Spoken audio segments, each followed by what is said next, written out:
வாழ்வின் ஊற்றாக உனில் நிறைந்தேன். நான் உனை நீங்கா உறவாகி உயிர் வாழ்கிறேன். உனக்காக உயிர் வாழும் இறையாகிறேன். நானே உன் தேவன், உனை தேற்றுமாயன்.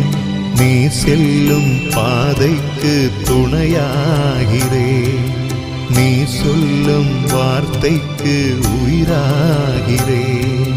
கலங்காதே மனமே,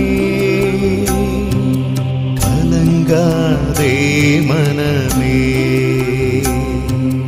கலங்காதே மனமே, கலங்காதே மனமே. என்னை கருப்பையினின்று வெளிக்கொணர்ந்தவர் நீரே. என் தாயிடம் பால் குடிக்கையிலே என்னை பாதுகாத்தவரும் நீரே. கருப்பையிலிருந்தே உம்மை சார்ந்திருந்தேன். நான் என் தாயின் வயிற்றில் இருந்தது முதல் என் இறைவன் நீரே. திருப்பாடல் 22, 9, 10 இறைவார்த்தைகள். இறைவன்தான் நம்மை படைத்தார். நாம் அவர் ஒருவரையே சார்ந்திருக்கின்றோம். அவரே நம் பாதுகாப்பு என்பதை உறுதி செய்கிறது இந்த திருப்பாடல் வரிகள். அறிவியலும் விஞ்ஞானமும் வளர்ந்திருக்கும் இந்த நவீன காலத்தில் எண்ணற்ற கண்டுபிடிப்புகள், நாளுக்கு நாள் வளர்ச்சி. ஆனாலும் ஒன்றுமில்லாமலிருந்து எதையும் உருவாக்கவும் முடியாது, யாரையும் படைக்கவும் முடியாது.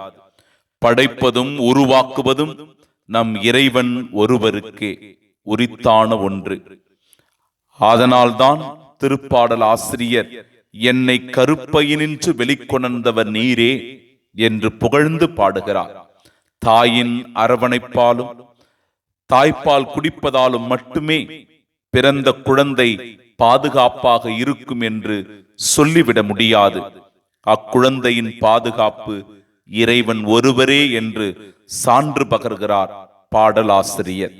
எல்லாவற்றிற்கும் மேலாக நாம் ஒவ்வொருவருமே பலவற்றை சார்ந்து வாழ்கிறோம். உலகம், பொருட்கள், உறவுகள், வேலை, தொழில், பணம், செல்வம், அதிகாரம், இவை எல்லாவற்றிலும் முதன்மையானதாக நாம் இறைவனை சார்ந்து வாழ வேண்டும் என்ற மறை உண்மையை வெளிப்படுத்துகிறார் திருப்பாடல் ஆசிரியர். இறைவா, எம்மை படைத்தவரே, அனுதினமும் பாதுகாப்பவரே, நற்கருணையில் எழுந்தருளி இன்று எம்மை ஆசிர்வதித்தருளும். நான் பிறந்தது முதல் இந்த நாள் வரை என் வாழ்வும் வழியும் உண்மையும் உயிரும் நீரே. ஆமீன். உயிரோடு உயிராக எனில் கலந்தே, என் பணிவாழ்வின் ஊற்றாக எனில் நிறைந்தே, நீரணை நீங்கா உறவாகி உயிர் வாழ்கிறேன்.